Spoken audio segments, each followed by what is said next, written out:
Hey guys, so this came out. This is the end of Demon Bulma, something that Kishin Pain is doing. Said it's coming out this summer, May 13th, and it's 23rd. So a little while ago, like a week and a half ago. But this is the end of Demon Bulma, and I've loved the Demon Bulma saga. Um, and we're gonna watch my favorite of them right now, and kind of go over what makes it so great, in my opinion. It's Kishin Pain with this whole Demon Bulma saga. He doesn't use real voices, no voice acting. He'll use like stock sounds and stuff like that. But he relies on music cues and like subtle hints to kind of tell the story because the story isn't really directly told to you. It's kind of like told in different parts. Um, some take place before certain events, some take place after. Um, so it's an interesting way method of storytelling because it's not so fun telling a story all the way through. It's like, okay, this happened first, but then the second episode is like, oh yeah, this actually happens at the end. But anyway, this is the end of Demon Bulma, coming this summer. Um, so here we go. I killed them all. It was what you wanted.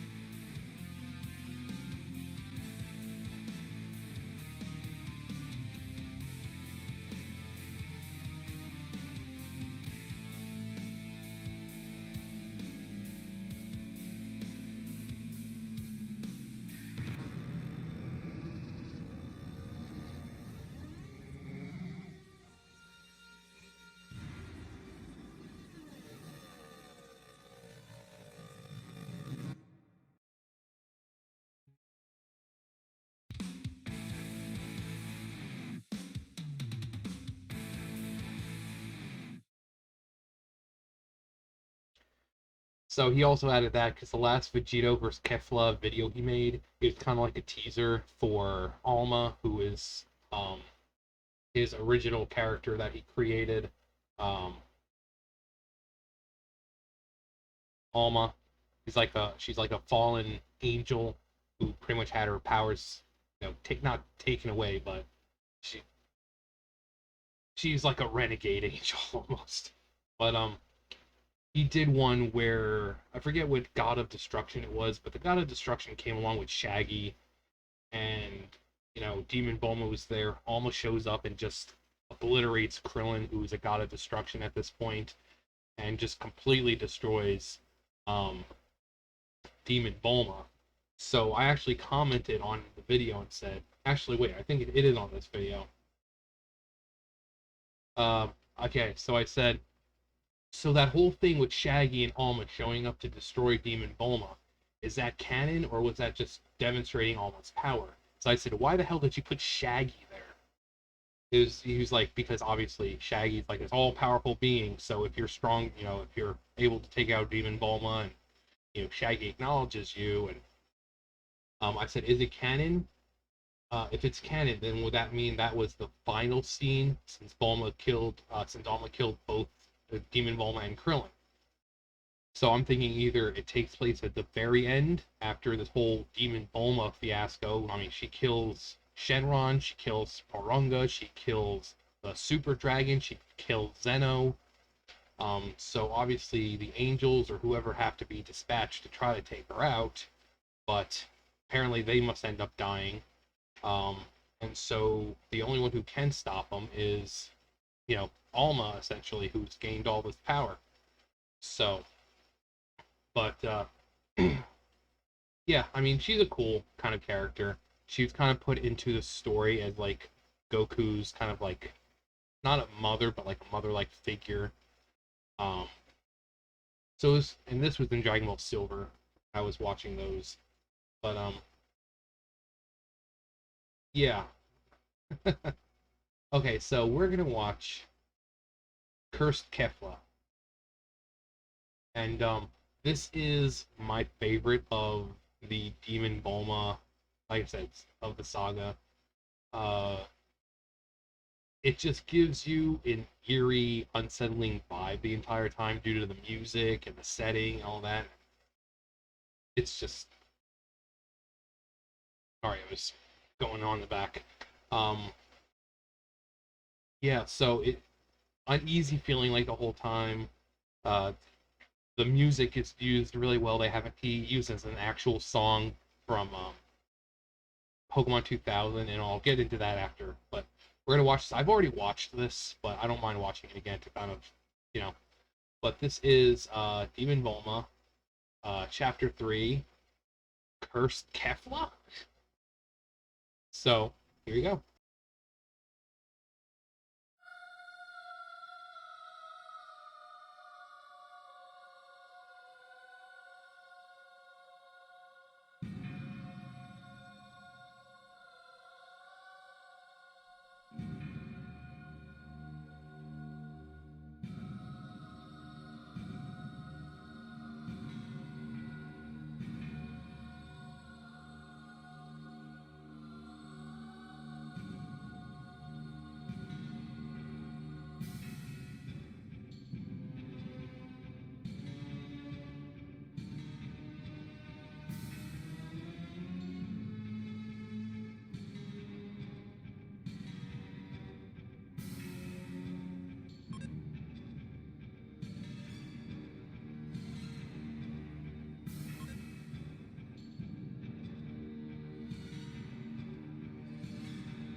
Okay, so you can see why it's my favorite.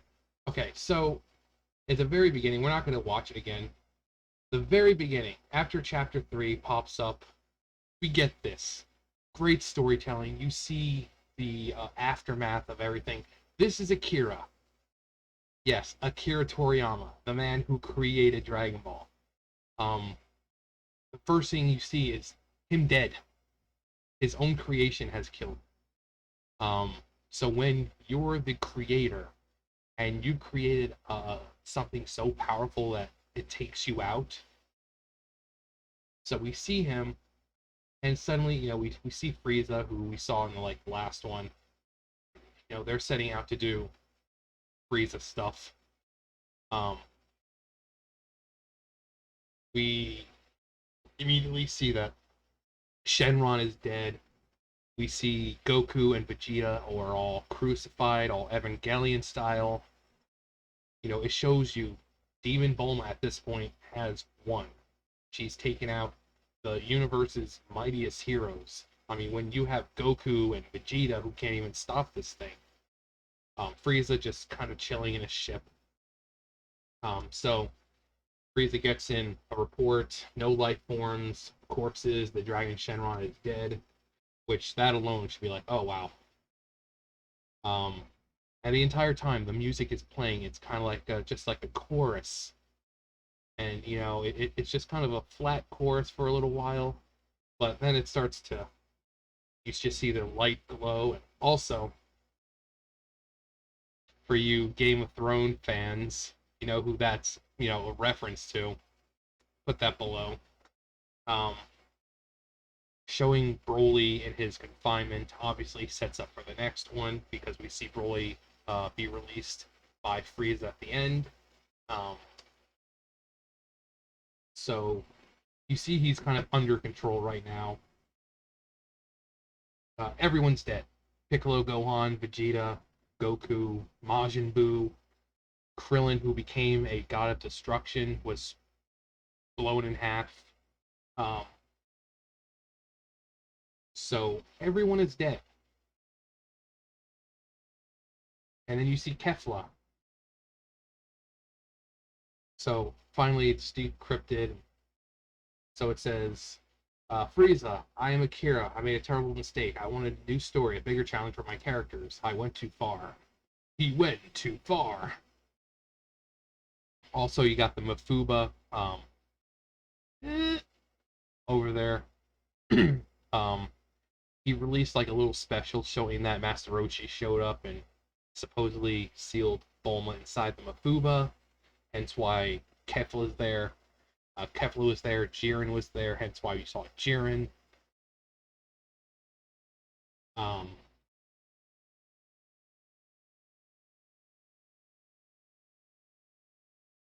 I went too far. She's too strong. She killed everyone. I tried to stop her with the Dragon Balls, but Shenron is also dead.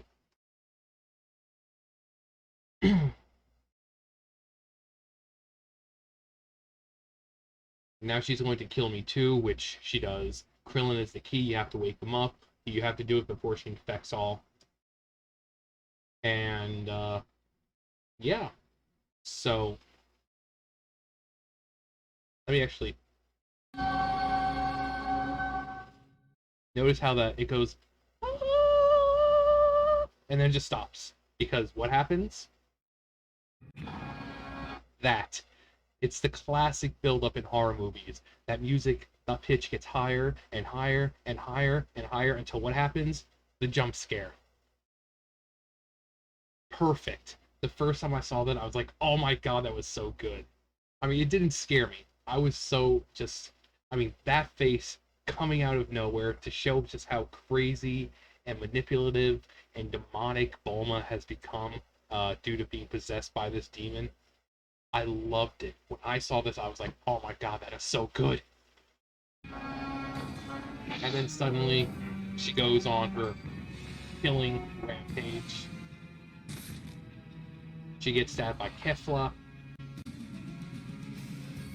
Now the song is a song for Pokemon 2000. It is sung by the great Takeshi Kaga, who is well known in Japan for many roles. He was in Pokemon 2000. He played, as we know him in America, Lawrence III, the guy who's going around collecting the birds and trying to get Lugia. This is a song that was actually sung by Takeshi Kaga, the voice actor of, like I said, as we know him, Lawrence III. And the song translates to "I am a collector," because that's what he was in the movie. He was a collector. He went around collecting fine artifacts, rare artifacts, and at some point he wanted a legendary collection. So he thought, hey, what better prize than the beast of the sea, the guardian of the sea himself, Lugia? But in order to do that, he had to capture Articuno, Zapdos, and Moltres first to upset the balance so that Lugia would emerge. Obviously, if you saw Pokemon 2000, you know that he fails, but Lugia does emerge. Um, Pokemon 2000 is such a great movie. But this song, uh, I Am a Collector. And as you see throughout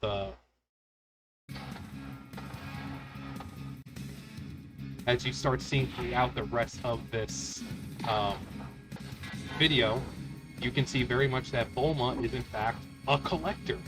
She's going around killing them and then raising them up.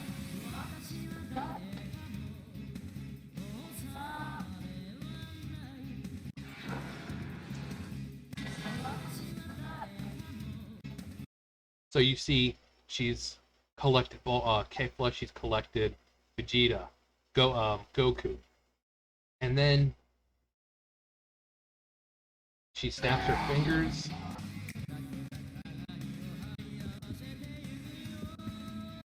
She snaps her fingers, and the rest of her collection starts waking up.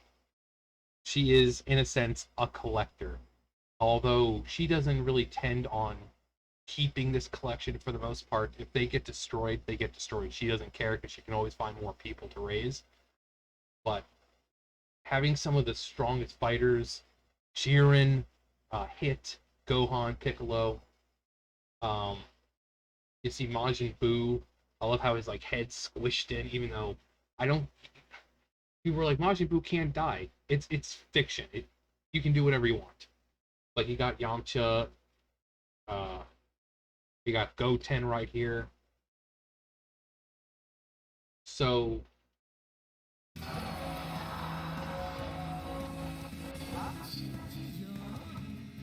and one of the verses in here is "I will not be bound to this earth," which I mean that's exactly one thing Bulma, or Demon Bulma in this sense, also goes by. You know, she's not going to be bound to one place. She's going to go wherever she wants. She can do whatever she wants. Why? Because there's no one around to stop her. Um, and that we see at the conclusion of the Demon Bulma saga that she won until Alma shows up. At least Alma's won. The greatest fighters are dead. Zeno dead. Dragons dead. She's essentially won, and she has Krillin under her control, who is a god of destruction now, who is being fueled by her. She's won. Um, so, and then you get to see more of the people that she's collected, the entire Frieza force that came. Um, you got fucking Launch. Launch is there, and I love this shot of Krillin because they flash and see if I can. No, yeah, let's slow that down because I really like the picture.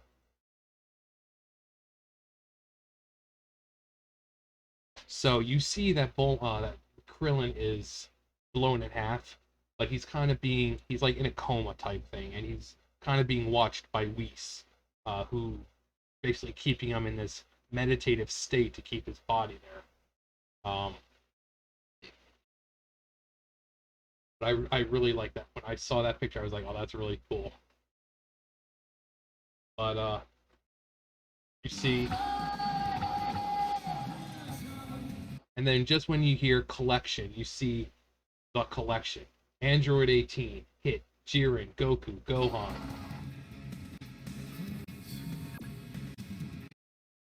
And then we cut to the Broly, who ends up breaking out of his chains thanks to Frieza, and he emerges about to kick some Demon Bulma ass.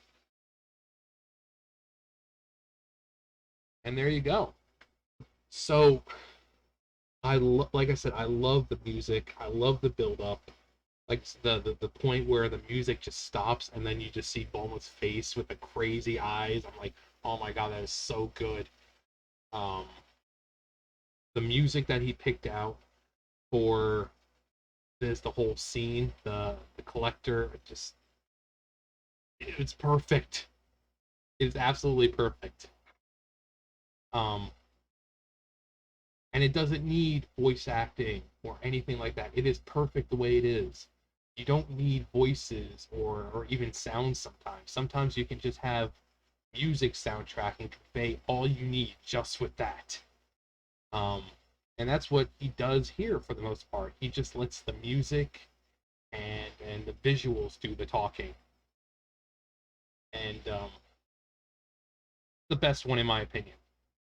But who knows? This next series, it seems like there might be voice acting. Seriously, Keishan Payne, hit me up sometime for some voice acting. I don't care if it's just like one line, even if it's find out on the next episode. I don't care. Just hit me up. I would love to do something for you. But yeah, that song, I love that song. Pokemon 2000, such a great movie. Um, Takeshi Kaga, legend in Japan, and the fact that he's the one who sung the song. Now this is the Nightcore version. Uh, they take the songs and they kind of like uh, sometimes girlify because even if it's a male singing, it'll become like female. Um,